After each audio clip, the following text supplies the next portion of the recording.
Yeah. I want to get to our couple last Indiana stories as per usual. I'm running really long, but this last pair of stories are under a headline I like to call GOP making Indiana a terrible place to be a kid. So, first of all, childcare providers around Indiana will see reimbursement rates cut by 10 to 35% beginning in November as the state's Family and Social Services Administration tries to close a $225 million funding gap. This maneuver could push providers to drop out of a low income childcare program, however. The story I am quoting from the folks at the indispensable Indiana Capitol Chronicle. So, um, according to Adam Olson, the director of the Office of Early Childhood and Out of School Learning, that is a mouthful of a title, he says, we made this decision to protect the children and families that depend on Child Care Development Fund vouchers. There is only one pot of money, and we could either protect the providers or the kids, and we chose the kids. So, this Child Care Development Fund is a federal program that provides financial assistance via subsidies or vouchers to low income families to help them pay for childcare so parents can work or attend education and training programs. And just interjecting my own thought here, they talk about all these work requirements and stuff that they like to put on folks receiving Medicaid, and then they don't give them an opportunity to have childcare so they can go work, and people find themselves in this catch-22 situation.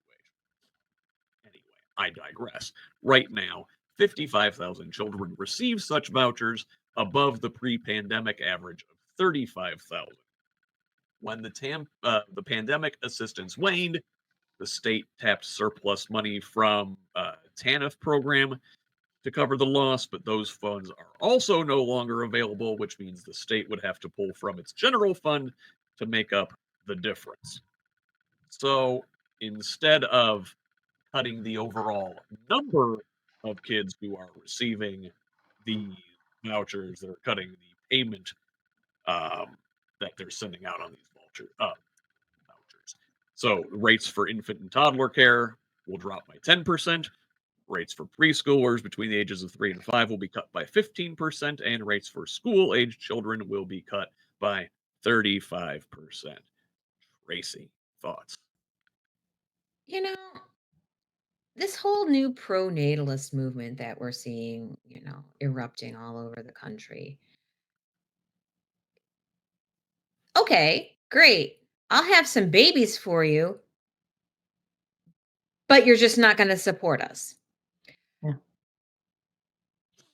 Oh, we lost Tracy. Yeah, but I think she's going into they really the Republicans like to say they're pro-life and pro-family and pro-child, right? Well, they're pro-fetus, it seems, but once the child is born, it's like, all right, kid, uh, get to work, basically. Trish, what do you think? Well, number one, what I think is the threshold for even getting a voucher for children to get daycare or childcare. A family of four can only make what 13, not 13, $37,000. You try raising a family on $37,000, but you can get a voucher to send your child to a private K-12, and that's worth about $8,000 or $9,000, depending where you live, no matter how much money you make. So the number one inequity aspect of this is ridiculous. But the other thing about just what kind of person can say that we are doing this to protect the kids when what they're really doing is making it impossible for providers to remain in business, especially in these low income areas. I don't know if you remember that a couple of years ago, there was a $27 million grant from the state of Indiana for daycares to, augment their services and all their outreach. I talked to a woman who runs a daycare network for Jackson County, said, are you going to apply for that? She said, no, why would I? I number one can't compete with McDonald's for the wages I pay. And so this is talking about reducing the wages by as much as 35% for after school care.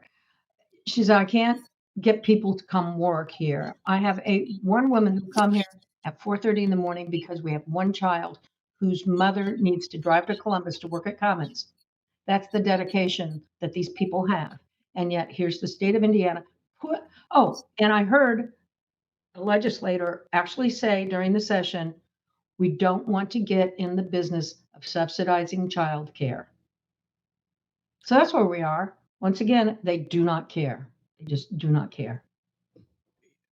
Yeah, it's ridiculous. Look, and if I was in charge of things, I think child care, elder care, and things like this would be these would be infrastructure.